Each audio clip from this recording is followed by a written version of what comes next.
Jeg var en venlig skummer, der elskede fred og ro. Og jeg var glad og munter, når jeg skulle lave sko. Men de pokkers børn, de giver mig stress. Så derfor er jeg altid utilfreds.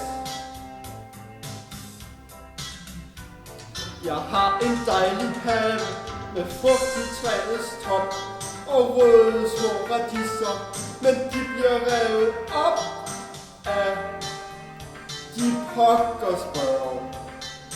De bliver min død. Tænk, der er folk, der siger, at børn er søde.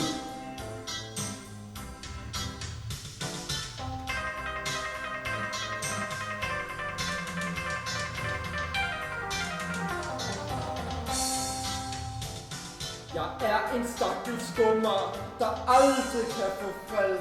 For ungerne er frække, de hærger dette sted.